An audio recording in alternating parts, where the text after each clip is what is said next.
Bienvenue dans ce nouveau talk. L'objectif de ce talk-ci, ça va être de vous aider à définir du coup et négocier votre TJM. On s'est basé bien sûr sur des questions que vous nous avez posées, mais d'abord peut-être je vous laisse vous présenter. D'accord, je commence. Ouais. Bonjour, alors je suis Igor Zlobin, dev PHP. J'ai créé Orge.io. C'est une plateforme e-communauté de parcours d'affaires, c'est la première communauté de France, pour placement et captation des développeurs freelance. Placement se fait par des recruteurs et captation ça fait par développeurs. Moi, je suis Léa Laborie, je suis tech recruteuse et business développeur chez Trade Union depuis 1 an et demi. Bienvenue à tous les deux. Merci. Merci. On va tout de suite passer sur le premier thème. Donc l'idée du thème, c'est de connaître son marché et le contexte. Donc je vous propose d'avancer avec la première question qu'on a posée à vous freelance. Quelle est l'importance de la localisation dans la définition de son TJM ? Alors, en effet, la localisation pour définir son TGM est quand même cruciale, puisque ça va vraiment varier en fonction de si vous êtes à Paris ou en région. Déjà par plusieurs choses. Premièrement, déjà l'offre et la demande. Forcément, vu la concentration à Paris de grands groupes, de start-up, de toutes les entreprises, il va y avoir beaucoup plus de talents IT, beaucoup plus de demandes. Donc déjà, il y a ce premier facteur-là. Et puis deuxièmement, évidemment, le coût de la vie qui n'est pas du tout la même à Paris, avec le logement, le coût de la vie en général, les transports. Donc en effet, ces deux choses-là vont faire que vous allez devoir, je pense, adapter votre TJM et que vous ne pourrez pas avoir le même en fonction de là où vous êtes.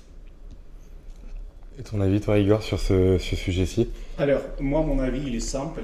La localisation ne devrait pas influencer notre TGM. Pourquoi ? Parce qu'on ne se vend pas localisation, on vend une compétence. Et compétence, ça vaut même prix à Paris ou ailleurs. C'est pas parce que j'habite en Creuse que je devrais facturer moins cher. Pourquoi est-ce que je dois être moins privilégié que le gars qui va habiter à Paris ? De plus, tout ce qu'il y a, transport, nourriture, etc., franchement, avec 2 jours de facturation, on couvre ça. Ce n'est pas un problème. Pour moi, la compétence va avant la localisation. Il ne faut pas faire de préalable. Et du coup, qu'est-ce que vous pensez aussi de l'impact aujourd'hui, on a parlé plusieurs fois dans la journée peut-être de télétravail. Quel est l'impact de cet aspect-ci aussi sur les TGM que vous pouvez voir au quotidien ? Oui, ça rejoint sur le full remote de ce que tu dis. C'est vrai que moi, en tout cas, de ce que je vois avec les consultants sur le marché actuel, c'est que grâce à la grande flexibilité qu'offre le télétravail, de pouvoir travailler n'importe où en France, c'est quand même un luxe. Et aussi par la réduction des coûts, moi je trouve de la vie quand même, puisque ça peut quand même diminuer certaines dépenses, comme par exemple si on peut avoir une mission d'un grand groupe qui est basé à Paris, mais on peut le faire au fin fond de la campagne, il y a aussi le loyer parisien qu'on a en moins à payer, donc c'est quand même pas mal. Donc toutes ces choses, moi je trouve, de ce que j'ai pu voir, que les missions full remote sont quand même très prisées, très convoitées. Et par ce biais-là, j'ai remarqué que les consultants d'eux-mêmes baissent leur TJM pour pouvoir se rendre plus attractifs et plus compétitifs et avoir plus de chances d'avoir la mission. Moi, c'est ce que je vois en tout cas majoritairement. Mais c'est vrai que c'est intéressant aussi cette partie d'expertise, en effet, qui a aussi à juger, quoi. Oui, mais les consultants, eux, en fait, les dev freelance, ils baissent leur TGM parce qu'ils pensent que si je ne vais pas baisser mon TGM, je vais perdre la mission. Oui, voilà. Ouais. Du coup, c'est d'office. Du coup, quelqu'un qui va dire moi, je suis en fait à 500 parce que je suis en présentiel, le gars il va dire lui, en fait, il est plus proche. Donc, du coup, il a plus de possibilités de gagner cette mission. Et quand mission dans full remote, on a invité tout le monde à voir qu'on baisse son TGM. Pour moi, en fait, c'est juste par la crainte de ne pas avoir une mission. Ouais. Parce que le marché est tendu en ce moment et que les gens acceptent un peu tout, n'importe quoi. Mais je pense qu'il faut d'abord que j'ai l'expertise et dire mais si je vends quelque chose qui vaut 500 € aux distances en présentiel, mon quantité de travail et la qualité de travail il est le même. Le service que je rends à l'entreprise, il a la même valeur. Donc pourquoi est-ce que je baisserai mon prix ? Ça nous fait une bonne transition justement pour aborder le deuxième sujet qui va être de toute façon plutôt autour de la négociation de ce TJM-ci. Et on va peut-être du coup commencer avec comment justifier son TJM justement en se basant sur son niveau d'expertise, comme tu le disais Igor, justement, comment on peut faire ça? Alors, déjà, en fait, oui, justifier son TGM, c'est une chose. Négocier son TGM, c'est une autre. Pour déclencher une mission, on peut partir sur un TGM basse. De toute façon, les missions sont renouvelables, par exemple, 1 mois renouvelable, 3 mois renouvelables. Et au bout de ces 3 mois-là, on devrait quand même prouver aux clients que nous sommes véritables experts. Ça veut dire qu'on devrait prouver par qualité le travail qu'on a accompli, par rigueur, aussi par traçabilité, et pour démontrer que ça vaut, le valeur en fait qu'on produit, ça vaut plus. Et donc du coup, en se basant sur ça, on a des arguments solides pour venir voir client quand on renouvelle la mission et dire, écoutez, là j'ai décidé d'augmenter mon TGM. C'est 50 € de plus par jour, ou 25 € de plus par jour. Parce que selon le volume que je produis, selon la rigueur que je vous délivre, selon la valeur, vous pouvez bien rendre compte que mon prix de base, il est trop peu cher. Oui. Et c'est bien, je pense aussi, de le justifier justement avec des exemples concrets, notamment chiffrés, pour montrer par exemple à quel point on a pu travailler sur des projets complexes ou en fonction de ses responsabilités. Je pense notamment à un exemple, par exemple, j'ai pu réduire les coûts de 30% en mettant en place cet outil, ou j'ai mis en place ce système qui a permis d'augmenter telle productivité, etc. Je pense que c'est bien aussi de mettre en avant ce genre d'aspect pour justifier en fait son expertise et justifier son TJM. Ça peut être aussi après, de façon assez classique, forcément l'expérience professionnelle, le nombre d'années, bien sûr, et bien sûr les compétences rares spécifiques, notamment si vous avez une certification précise. Je sais que récemment, j'ai eu un besoin c'était un data scientist dans le secteur de l'industrie. Et en fait, on recherchait une personne qui avait de l'expérience en reinforcement learning. Donc pour le coup, c'est quand même assez rare et c'est peu commun sur le marché. Et donc voilà, ça c'est encore un des leviers où j'ai une expertise là-dessus, je peux justifier un TGM un peu plus élevé, quoi.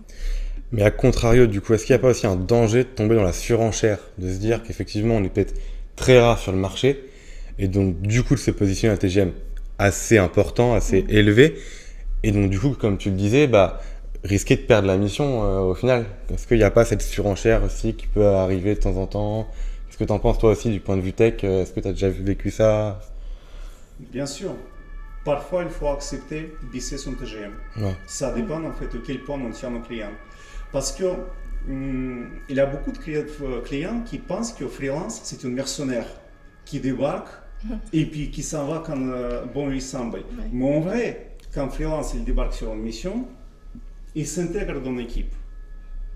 Il s'intègre dans l'équipe, il véhicule des valeurs d'entreprise, il s'adhère, donc il fait les choses dans le sens entreprise. Si l'entreprise ne va pas bien, mais s'il tient à mission au client, donc il ne va pas faire mercenaire, il va accepter de baisser un TGM.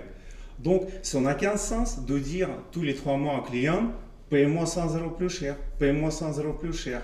Donc il faut être raisonnable dans l'approche d'augmentation et dans son stratégie de TGM. Et parfois, oui, il faut accepter de baisser si l'entreprise ne va pas bien. Donc, du coup, si on peut résumer rapidement en fait peut-être ce thème, établir un peu une stratégie, penser que les missions sont souvent du coup un peu longues aussi dans la durée, sont renouvelables, et quand on demande du coup effectivement ces augmentations, avoir des choses un peu concrètes. Je pense que c'est un bon résumé de ce qui s'est dit pour ce thème-ci. On va aborder maintenant peut-être le troisième thème. Juste avant, pour toutes les questions, on viendra y répondre dans les commentaires à la fin. On sera disponible, on vous répondra à l'écrit, puisqu'après on enchaînera directement sur le prochain talk. Donc du coup, nous, on va pouvoir enchaîner sur la gestion d'une période d'intermission. On en a parlé un petit peu plusieurs fois au cours de la journée. On va essayer de rentrer un tout petit peu plus dans les détails et répondre à vos questions que vous nous avez déjà posées. Donc, je me tourne vers toi, Igor, parce que tu as déjà eu à gérer ça, et puis ta plateforme est peut-être aussi une bonne solution. Quelle stratégie tu pourrais, toi, adopter déjà en tant qu'indépendant pour gérer cette mission, et puis peut-être des projets entre guillemets side, qu'est-ce que tu conseillerais aux gens? Alors, déjà, je vais donc essayer de jamais abandonner les prospections. C'est pas parce qu'une mission il dure longtemps qu'on est en sécurité. C'est pas parce que nous avons un trésor qu'il est en sécurité. Parce qu'avec le temps, on aura des appréhensions des entretiens. On aura des appréhensions de tests. Le client, il peut s'arrêter jour de lendemain parce qu'on est freelance et grande flexibilité quand faire aussi un grand danger. Pour nous, justement, perdre de revenus jour de lendemain. Alors, il ne faut pas arrêter la prospection. Il faut passer des entretiens de manière régulière pour être visible auprès de l'ESN, si on veut l'émission en régie, pour être visible auprès du client final aussi. Si on choisit en fait d'aller sur une mission de forfait chez le client final, il faut aussi avoir des missions à côté. C'est-à-dire en fait qu'on effectue une mission de régie, mais en même temps, il faut qu'on fasse les missions de forfait en parallèle. Ce qui nous sécurise en plus, et c'est ce qui nous permet en fait de garder cette cadence de prospection. Et aussi, il faut penser à l'apport d'affaires. Justement, Orange.io, il a été créé pour les techs qui vous prospectez, donc il y a un développeur qui prospecte, réceptionne une mission, il vient, il partage les missions avec les communautés, il y a un autre tech en besoin qui vient sur cette mission et qui contacte le recruteur, et du coup, il gagne une mission au travers de captation, et le tech qui lui place, il gagne aussi des revenus récurrents parce qu'il va refacturer derrière une petite fraction en fait de TGM de gars qui lui placé. Pour moi, c'est prospection, entraide, placement et captation entre les techs. Ok. Et toi, du coup, Léa, effectivement, je pense que la partie, tu dois bien connaître ça parce que c'est effectivement ton métier, la prospection, mais qu'est-ce que tu penses aussi de la partie cooptation, apport d'affaires dont parle Igor?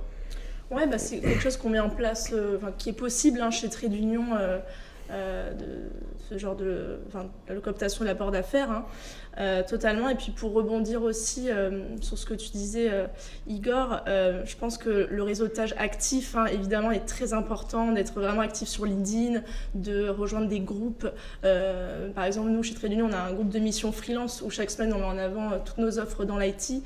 Mais aussi des groupes WhatsApp où je sais, j'ai pas mal de consultants qui sont dans des groupes où ils sont plus de 1000 personnes, et donc c'est hyper pratique quand il y en a un qui a trouvé une mission, en fait j'ai une autre opportunité, il va le transmettre à l'autre, et après ça peut aussi faire rejoindre ce système de cooptation, d'apport d'affaires, et c'est là où c'est important à vous, freelance, de penser à ça, que c'est possible aussi d'en profiter par ce biais-là, et pas juste peut-être de se donner des bons tips.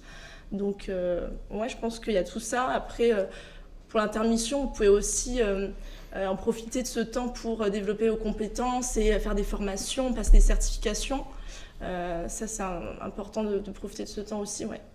Qu'est-ce que tu penses, toi, justement, peut-être des formations, des certifications?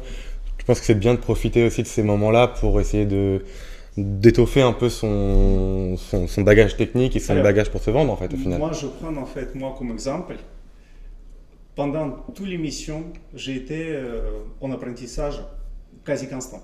C'est-à-dire, quand on est en freelance, si on ne fait pas apprentissage tout le temps, on est has-been. Ce n'est pas juste en intermission, mais il faut faire ça tout le temps. Et encore plus en intermission, bien sûr, je rejoins totalement ce point de vue. Donc, apprentissage, c'est hyper important, et les compétences, il faut mettre à jour sur les frameworks, par exemple, et on bosse chez quelqu'un pour une mission, et en général, c'est du legacy, de framework. C'est un langage de programmation sur lequel on bosse, mais ils sont déjà has-been. Et donc, pour ne pas se retrouver has-been comme ces langages et avoir avantage concurrentiel, il faut se former de manière significative tout le temps, constante. Ok. Merci à tous les deux. Un bon résumé, du coup, effectivement, pour ce troisième thème, ce sera peut-être la proactivité. Si on peut résumer ça autour de vraiment être proactif, ne pas rester sur ses acquis au final, et continuer notre vie de freelance, en fait, au final. Du coup, voilà pour ce thème. Je vous propose du coup de nous retrouver en espace commentaire. On va répondre à toutes vos questions juste après. On sera là pour ça. Il n'y a pas de souci. N'hésitez pas du coup à nous poser des questions, peut-être des sujets qu'on n'a pas encore abordés. Des questions également pour de prochains moments en live, en talk autour de ce sujet-ci. Et du coup, on va recevoir maintenant Jump et animé par Amandine, qui vont nous faire un tour d'horizon des statuts et nous parler un peu de la comptabilité en freelance.